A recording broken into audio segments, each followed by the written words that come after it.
The main thing that we're looking to do when we're practicing Self-Abhyanga or self-massage is to pacify Vata dosha. And for this, the oil has to be nice and warm. It should be warmed up to quite a bit more than body temperature, so when you put it on, it has a nice, soothing, relaxing feeling.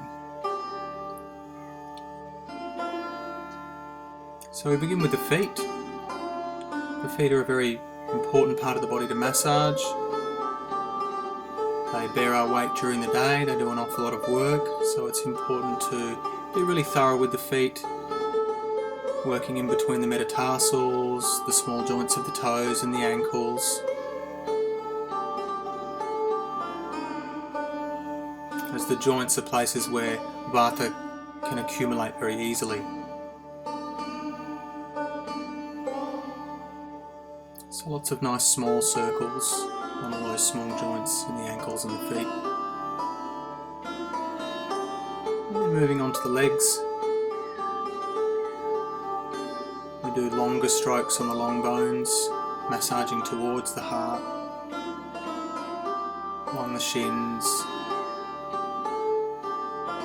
and up the calf.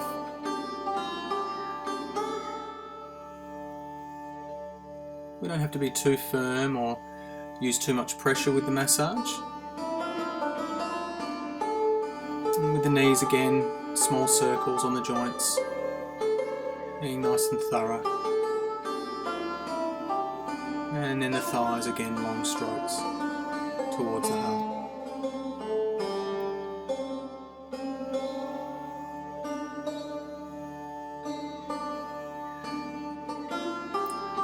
After we finish the legs, move on to the abdomen.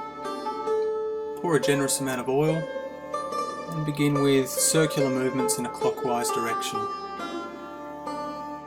Again, you don't have to use too much pressure, especially here on the abdomen. It can be very gentle. Just moving around the belly button in a clockwise direction. Before moving on to the hips, massaging around the hip bones, around the flanks, and then into the lower back. The lower back is another site of Vata accumulation, so working as far as you can reach without stretching or straining, just working nicely into that lumbar area and into the flanks and around the top of the pelvis there. We move on to the chest. When you're doing the chest, be careful to massage all the way out across the collarbones and being really thorough around the shoulder joints. And then you can even work up into the trapezius and into the base of the neck on both sides. Again, nice long strokes on the arms.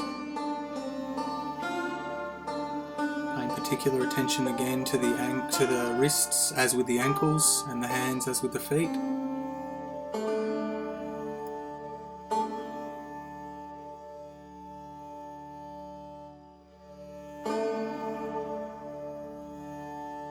Really working into the fingers and the joints of the fingers, in between the metacarpals.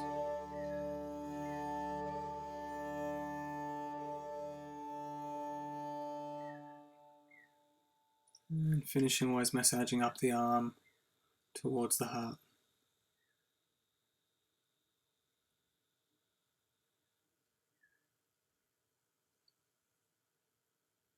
Doing the back of the arm as well as the underside.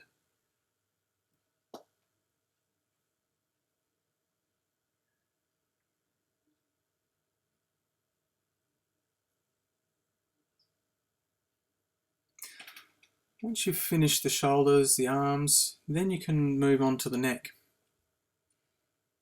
Many of us experience tension or stiffness in the shoulders and the neck, so this can be a really nice area to pay attention to.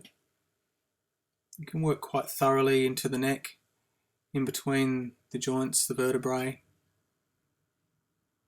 all the way up to the base of the skull.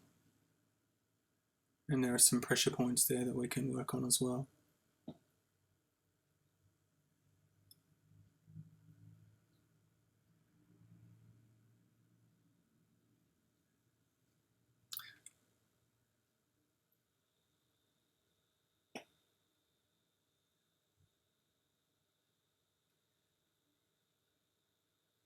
So we can then move on to the ears. Begin by placing a couple of drops of oil in each ear. It doesn't have to be too much. The ears and the head are a really important place again for working to pacify and calm down that Vata dosha. And massaging into the jaw can be a really nice thing to do as well. Again, an area where there's a lot of stiffness and tension for many people.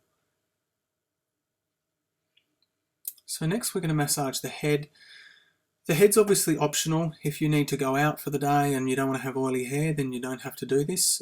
But the head is a very important place for pacifying Vata and for stabilising the senses.